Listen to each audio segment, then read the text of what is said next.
भारतीय संविधान का आर्टिकल 14 समस्त नागरिकों को समानता का अधिकार प्रदान करता है।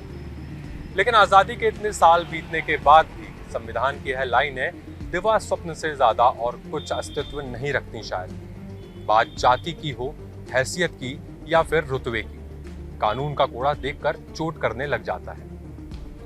हम बात कर रहे हैं कोरोना काल में सब कुछ जानते हुए भी नियमों की धज्जियां उड़ाने वालों की, जिन पर कार्यवाही में भी प्रशासन का पक्षपात साफ झलक जाता है। 1 जुलाई कुल मरीज 412, एक्टिव केस 70, मृत्यु 14, कंटेनमेंट जोन 14। 21 जुलाई कुल मरीज 861, एक्टिव केस 316, मृत्यु 22, कंटेनमेंट जोन 26। जी हां, ये हैं कोविड-19 के वो आंकड़े जो बता रहे हैं कि जुलाई माह में ही कोरोना नामक महाअसुर जबलपुर जिले में किस कदर फैल पसर रहा है। जुलाई माह की शुरुआत पर नजर डालें तो लग रहा था कि प्रशासन की मुस्तैदी और जनता के सहयोग के चलते जबलपुर कोरोना से जारी जंग जीत लेगा। प्रदेश में सबसे पहले मामले जबलपुर में ही निकले थे, लिहाजा यहाँ कोरोना से चल रही जंग के आंकड़े संतोषजनक ही चल रहे थे। लेकिन अचानक कोविड-19 वायरस से संक्रमित लोगों की तादाद बढ़ गई, जिससे प्रशासन की भौहें चढ़नी स्वाभाविक थी। कहीं ना कहीं हम लोगों की कमी है, उसी वजह से लॉकडाउन की जरूरत पड़ रही है।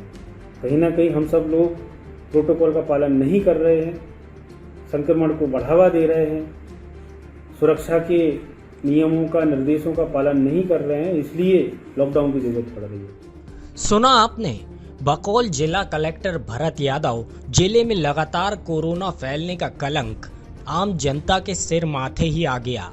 लेकिन यहाँ कोविड-19 से जारी जंग का लगभग सफलतापूर्वक संचालन करने वाला हमारा सेनापति प्रजा के साथ पक्षपात कर गया। कलेक्टर साहब उस पूरे कांड को पचा गए जो जबलपुर म्यूनिसिपल कॉरपोरेशन के डिप्टी कमिश्नर राकेश अयाची द्वारा किया गया।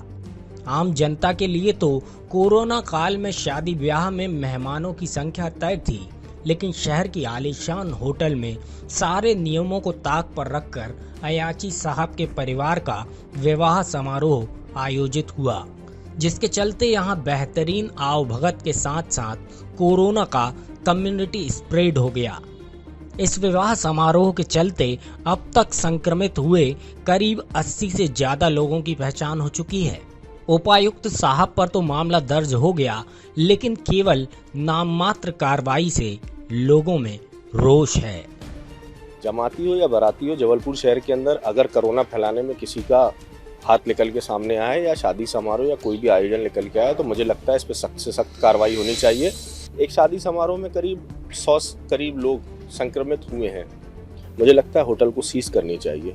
मुझे लगता है उस अधिकारी के इंक्रीमेंट और जो तनख्वाह है और सारी चीज़ों को इसलिए रोकना चाहिए कि एक ऐसा आयोजन जो पूरे शहर को खतरे में डाले, एक ऐसा आयोजन जिससे पूरा शहर की जान को खतरा हो, तो मुझे लगता है उसके ऊपर सख्त से सख्त कार्रवाई करनी चाहिए। जबलपुर के लिए बड़ी दुख की बात है कि एक ऐसा अधिकारी जो अपने आप में एक उपायुक्त है और पूरे जबलपुर को संभालना चाहिए, वो ना संभालते हुए आज पूरे जबलपुर को कोरोना के इस महामारी में फिर से झोंक दिया है।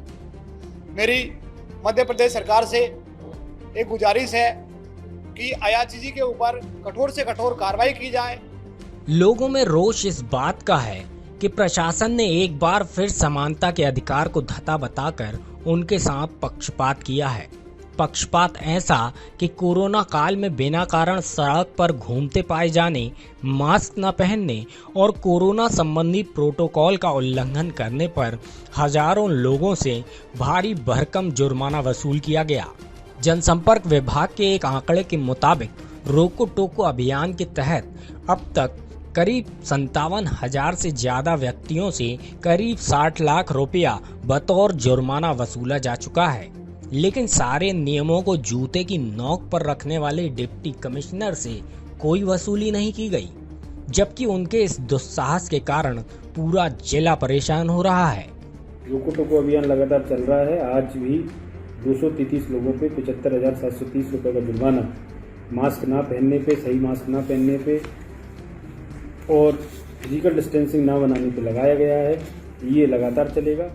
राजस्थान के भीलवाड़ा शहर की बात करें तो वहां से मिली जानकारी के मुताबिक एक शादी समारोह में 50 लोगों की तय संख्या के बावजूद करीब 250 सैकड़ा लोगों के शादी में शामिल होने पर वहां के प्रशासन ने उक्त व्यक्ति पर न केवल मामला दर्ज किया बल्कि समारोह में शामिल 12 लोगों के पॉजिटिव निकलने पर उनके इलाज का खर्च भी जमा करने का फरमान सुनाया।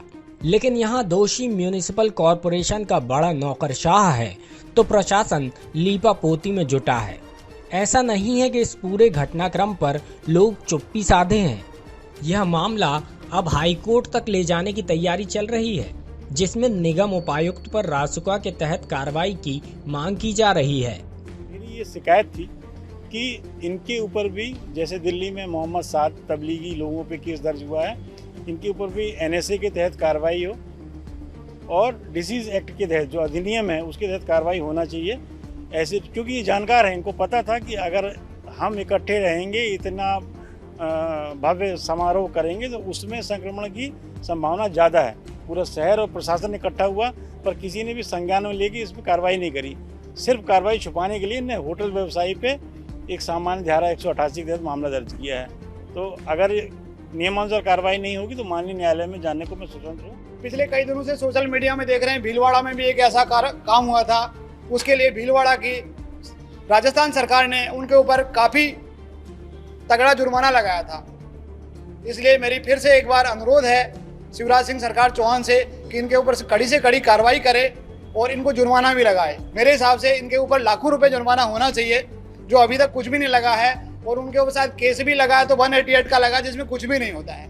डिप्टी कमिश्नर पर प्रशासन के ढुलमुल रवैये पर वो लोग खुद को ठगा महसूस कर रहे हैं जिन्होंने कोरोना संक्रमण को तो नहीं फैलाया, लेकिन छोटी सी गलती पर लगे जुर्माने ने कड़की के दौर में उनकी जेबें ढीली कर दी। ऐसे में लोगों का आक्रोश एकदम जायज है। लोगों को अब अदालत से ही यह उम्मीद है कि न्याय की देवी ही जबलपुर में कोरोना काल में हुई इस सबसे बड़ी गफलत पर न्याय करेगी।